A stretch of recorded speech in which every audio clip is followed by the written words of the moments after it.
Mr. Speaker, could I say firstly, on behalf of my party and in the spirit of congenial politics led by our new First Minister and all our independence-minded ministers, how delighted I am to see the leader still in her place after her party's catastrophic results in England. Not catastrophic enough to mobilise her PM for PM rebels, apparently. Mr. Speaker, with her weekly ill-informed comments about Scotland, she is an extraordinary recruiting sergeant for independence, and I'm sure she won't disappoint today. Can I also welcome warmly the launch by the leader this week of the Guide to Recognising Conspiracy Theories, such as those around 5G masts and 15-minute cities.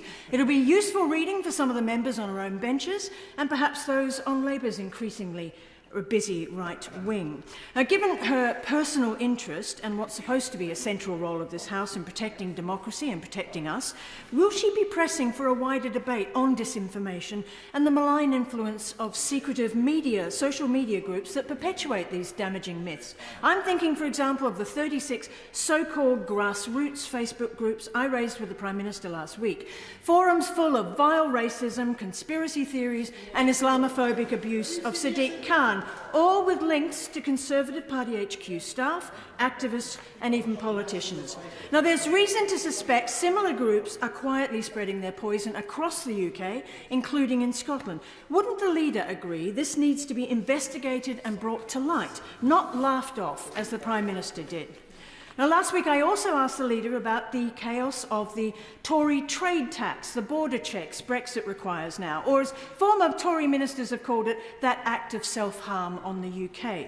Now, she swerved that with a boast about Brexit boosting UK financial services. Now, Brexit is doing its damage to Edinburgh's trade and talent in this sector too, but services is a sector not affected by the serious issues I raised of rotting food, crippling import charges, biosecurity risks, delays and chaos at the ports.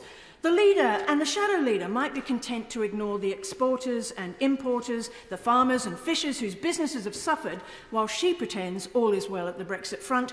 But my party and I are not. So I will ask again, when can we put the record straight after last week's twaddle and have a debate in government time on the ruinous impact of Brexit all across the economy? Thank you, Mr. Speaker. Well, first of all, can I rejoice at the news that the Scottish Government no longer has a Minister for Independence. I was waiting this morning, Mr. Speaker, to discover why this would be my fault, but the Honourable Lady didn't raise it. But I want to place on record my thanks to the former First Minister for his service. I know there were many that would kick a man when he is down, but I will not. He has done his best. Some say he has been the worst SNP leader of all time. I say no. Not only has he not managed to be arrested, but other SNP leaders that make his record look pretty stellar. The new First Minister, for example, and I also welcome him to his post.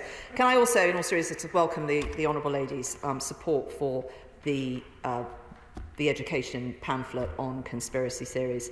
It is very important. It is a real threat, not just to democracy, but also the well-being of our constituents. It's a form of radicalisation, and it is spreading, and we must do everything we can to combat it. The Honourable Lady returns to the issue of the border operating model, and as she will expect, I have paid great attention to what is actually going on. There remains little sign of disruption to border flows as a result of the changes, and volumes of trade appear to be at the levels expected. The IT systems are working as they should, and although, as I said last week, there have been some minor issues to resolve, there is nothing fundamental. And I would be very happy to facilitate a deeper briefing for her or any of her colleagues on that matter, if that would be of interest. Our exports are now at record levels. We have become, as I said, the fourth largest exporter overall, and we are the largest net exporter of financial and insurance services in the world. I'm sorry that she still doesn't seem to recognise the importance of that to her own constituency. And I think that is something to celebrate. So I would ask the Honourable Lady to focus on the realities of what's going on, the opportunities that sit there for her constituents too.